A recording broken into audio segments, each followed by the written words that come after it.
Hello friends, मैं doctor Praveen Bhatia, एक senior dental surgeon, Janakpuri और द्वारका मेरा क्लिनिक है। मेरे पास जितने भी पेशेंट आते हैं ज़रूर पूछते हैं कि क्या हर कैप लगाने के लिए रूट कैनाल की आवश्यकता है। नहीं फ्रेंड्स, ऐसा नहीं है। दोनों तरह की फिलॉसफीज हैं। कई डेंटिस्ट ये चाहते हैं कि बाद में कोई तकलीफ ना हो, पहले ही रूट कैनाल कर दी जाए फिर कैप किया जाए। एक दूसरी धारणा ये है कि जब मेरे दांत में दर्द नहीं है, आप रूट कैनाल क्यों करना चाहते हैं। कैपिंग करने के कुछ पैरामीटर्स होते हैं, जैसे एक दांत कॉर्नर से टूट गया, अब दांत को 24 आवर्स सलाइवा में रहना है और थोड़ा सा भी पानी या हल्का सा सीपेज फिलिंग करने के बाद दांत में गया तो फिलिंग बार बार निकलती रहेगी। कॉर्नर से टूट जाता है तो ऑलवेज एडवाइजेबल कि आप दांत के ऊपर कैप लगा लें। कैप एक परमानेंट सोल्यूशन है, दो दांतों के बीच में खाना नहीं फंसेगा, बार बार आपको फिलिंग का झंझट में नहीं पड़ना पड़ेगा और साथ के साथ बार बार फिलिंग कराएंगे तो every time cavity will increase और रूट कैनाल की नौबत कभी ना कभी आ जाएगी। अब हम बात कर रहे थे कि क्या हर कैविटी को भरने के लिए कैपिंग की जरूरत है। फ्रेंड्स, जब एक कैविटी आपके दांत के बिल्कुल सेंटर में है, जैसा इस चित्र में दिखाया गया है, चारों तरफ से उसके कॉन्टैक्ट्स बिल्कुल क्लियर हैं और आप समय रहते आप डेंटिस्ट के पास चले जाते हैं, आपको मालूम है कि हल्का सा खाना स्टक करना शुरू कर दिया है, तो आप डेंटिस्ट के पास जाएं, उनको फिलिंग करा लें। परमानेंट जीआईसी फिलिंग हो सकती है, कॉम्पोजिट हो सकती है।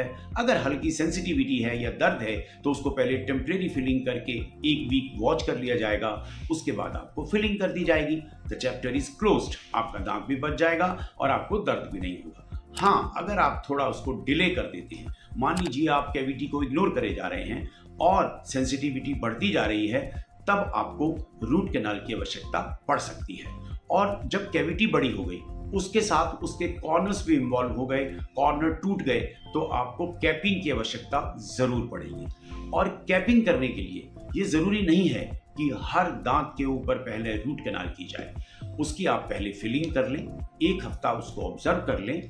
अगर बिल्कुल पेन ठीक है और कोई प्रॉब्लम नहीं हो रही है, कोई सेंसिटिविटी नहीं है, तो इनिशियली उसको दांत को कटिंग करके, टूथ रिडक्शन करके उसके ऊपर कैप लगाई जा सकती है।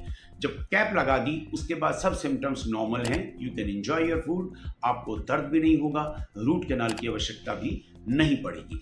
लेकिन अगर आपको सेंसिटिविटी बढ़ जाती है, कैप लगाने के बाद भी पेन रह रहा है, तो there are again two options.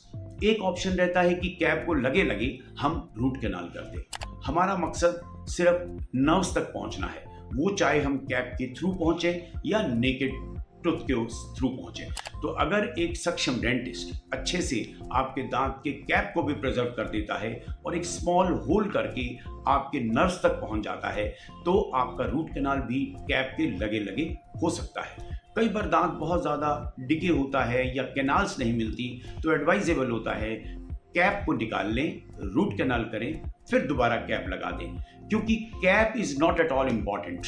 Cap तो पैसे से आ जाएगी, अगर आपका दांत खराब हो गया तो वो दोबारा नहीं आएगा।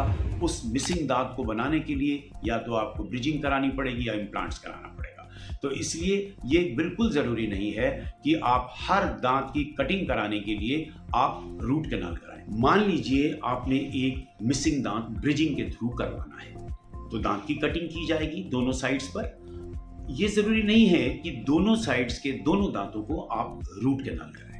अगर एक मॉडरेट लेवल में कटिंग की जाती है, जितनी ज़रूरत है, तो आपको थोड़े दिन, 2 या 3 दिन सेंसिटिविटी रहेगी, उसके बाद ब्रिज लगा देंगे, वो सेंसिटिविटी खत्म हो जाएगी, तो रूट कैनाल की आवश्यकता नहीं है। कई बार फुल माउथ के केसेस आते हैं, कुछ दांत हैं कुछ नहीं हैं, तो हमें ऑल 14 टीथ लगाने पड़ते हैं with the support of 7 to 8 teeth. तो उसके बाद हर दांत में ज़रूरी नहीं है कि आप उसको रूट कैनाल कराएं। अपनी अपनी धारणा हो सकती है, डॉक्टर की अपनी अपनी चॉइस हो सकती है, लेकिन मेरे को अपने एक्सपीरियंस के हद पर मैं कह सकता हूं कि अगर दांत में बहुत ज़्यादा सेंसिटिविटी है तो हम रूट कैनाल कर देते हैं। अगर रूट कैनाल की आवश्यकता नहीं है तो बिना रूट कैनाल करे कैपिंग आराम से की जाती है। फिर भी आपके कोई डाउट्स रह जाते हैं, मेरे नंबर्स व्हाट्सएप पे नीचे दिए गए हैं, आप कभी भी मेरे को व्हाट्सएप कर सकते हैं। और I'll try to answer as soon as possible. So friends, आज के लिए केवल इतना ही। आप जब भी मेरा वीडियो देखते हैं तो प्लीज़ कमेंट जरूर करें, लाइक करें, अपने फ्रेंड्स में शेयर करें। वो ये जानकारी किसी के लिए भी फायदेमंद हो सकती है। और हाँ, मेरा चैनल भाटिया डेंटल्स को ज़रूर सब्सक्राइब करें। और मैं डॉक्टर प्रवीण भाटिया, अब 2 जगह मेरी सिटिंग रहती है। जनकपुरी मेरा क्लिनिक है और एक दूसरा भी हमने रिसेंटली बनाया है द्वारका में। आप कहीं भी विजिट कर सकते हैं। Please take prior appointment to avoid disappointment. Thank you very much for watching.